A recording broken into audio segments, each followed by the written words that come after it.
And we are back here at the Chicago LAN. We have come down to the final two teams involved in AA. We have jCp, who made the finals early on by not losing a single match, versus Half and Half, which is half Conviction and half Mug and Mouse. They've teamed up to make a pretty good pair.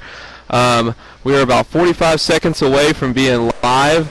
And we wanted to go over a couple things real quickly. First of all, we want to go ahead and let everybody know that first place here at the LAN is going to be taking home $2,800. Second place is going to be taking home $1,000, and third, fourth, and fifth are going to get their pick at the prize table over here. That's stocked full of a bunch of prizes from.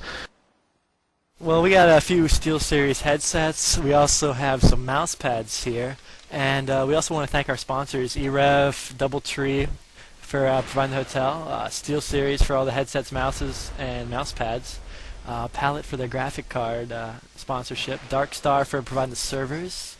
We also want to thank Balls for supplying some energy drinks here, and Cyberball and Antec and Pyromet as well for help sponsoring us. It looks like we will be going dead next round, or I'm not sure exactly if they're going to play it live or dead. We did call it live, so they should know that we are going to be. Okay, so they decided to go ahead and call another dead round. Nothing wrong with that. No reason to hurry this match. It is a big match, lots of money involved. So what we're going to do is take this round and go over a couple of things that have happened recently, let all you guys know how this is kind of played out. A lot of teams went to the lower bracket early on and were beat out. Just some of the things that happened. I9 Team 2 was beat out on Tunnel by Unreasonable Ownage, who then and at the same time Ice9 Team 1 was actually playing in round 4 versus Fight Club, and they went ahead and Ice9 Team 1 took out FC on Tunnel pretty handily, 8-3, to move on to Unreasonable Ownage. That match was actually played this morning. First match of the day, Unreasonable Ownage versus I9 Team 1. I9 Team 1 took out Unreasonable Ownage on Weapons Cache SE, moved on to play Half and Half for the third time in the tournament. Half and Half handedly beat Ice9 on River Basin. It was being that I was in the match, I can go ahead and let you know that was the semifinals, and I believe they beat us 8-2. Half and Half used a very good defense. We just weren't able to capitalize on that. Other than that, that's how we are to this match. Now, what's going to happen is these two teams are going to play Pipeline. If jCp wins this match, the tournament is over, and if Mug and Mouse wins this match, I believe we're going to we do have to give jCp the chance to have a double elimination just like the next team. So basically what's going to happen is they're going to have to turn around and play immediately following. So it's getting kind of loud in here. The teams are starting to get amped up, and it looks like we're about to go live.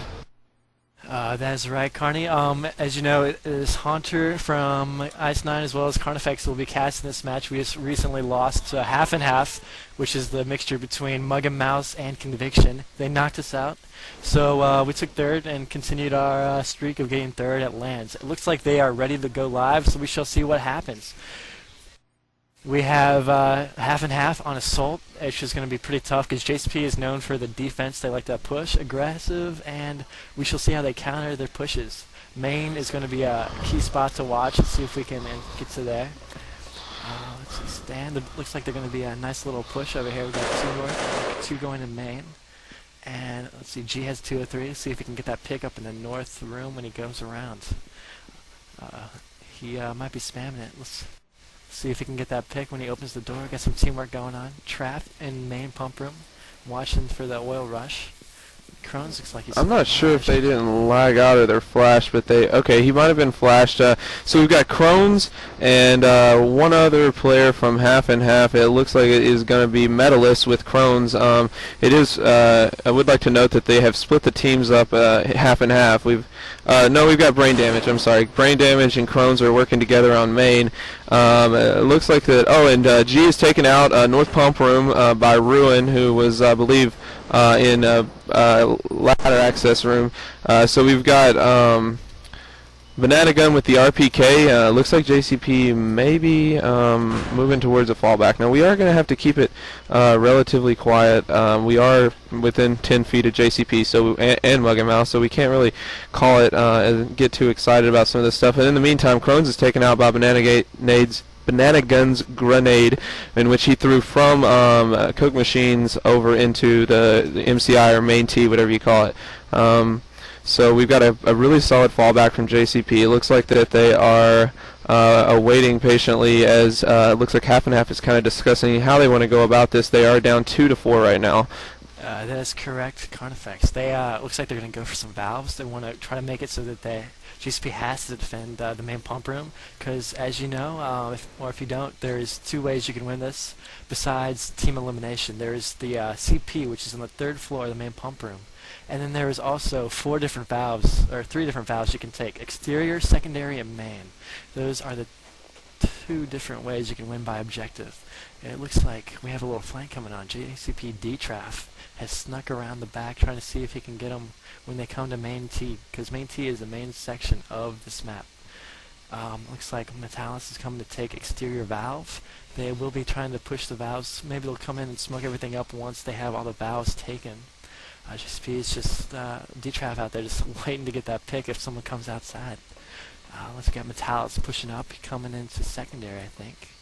He's going to see if he can get some flashes in there to distract them, so he can kind of tell where they are, because he knows they're all falling back to main pump room. What do you think about this? Do you think they have a chance? Well, right now they have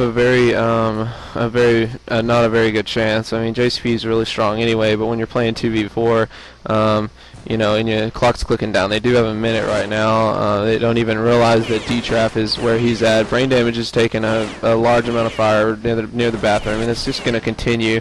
Oh, and he's taken out by Banana Gun, who was, you know, on the 3rd floor catwalk, and now we've got one left, and that is Metalist, and they know he's there, and he is going to try to go after it, but I really don't think that he's going to end up with this win. He might, actually. Looks like they threw a flash, and as the clock ticks down, and he takes the round. That is a huge clutch for Metalist right there.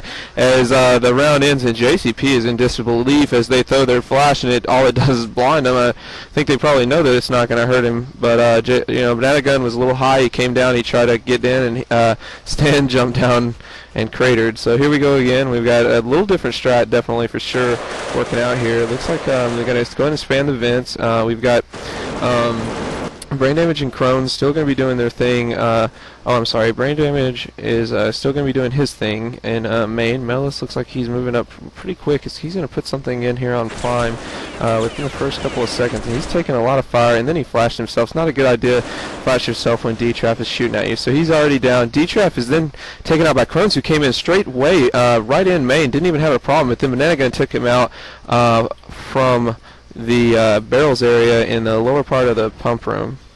That's right. They try to mix it up. They're having one guy go main, one go north, and then 2 push at the western entrance. Looks like they're down to 2 guys left. It's a 2v3 situation here. The half and half is just unsuccessful at that timing, that push. He flashed himself. It seems like then T-Traf took him out, but then he was taken out again by the defense. But they have all looked to seem to have pushed back and covering the main pump room. We got G pushing up. Looks like they're going for the valves again. See if they can get a win again like last time. Thing is, with jCp releasing all the units too early, they will not be able to get that guy to the 3rd floor as easily as they thought they could, as what happened last round. Looks like we got Ruin watching event and the main T, it looks like. So what they've done is they've basically put Banana Gun with the RPK right on top of Prime. So, I mean, there's no way that you know, he's going to allow that guy to take Prime again without at least, you know, putting up a fight. From where he's at, which is, you know, tentatively called crates, he's able to go ahead and watch MCI, and then he also has a quick jump down into the primary objective. So they still have stand up high. I guess they're kind of worried about a possible vent rush. I mean, you're always going to need somebody up top to watch the computer, because just taking a computer by itself is kind of in the round for him, so they don't want to have that happen. Brain Damage is red, so we would like to note that he's definitely hurting already. He does have the saw, and he's moving in through bathroom. Ruin is effectively waiting on him to open that next door, and I believe they know he's there. Yeah, Ruin's going to go ahead and spam that door a little bit, see if he can't get that pick. I would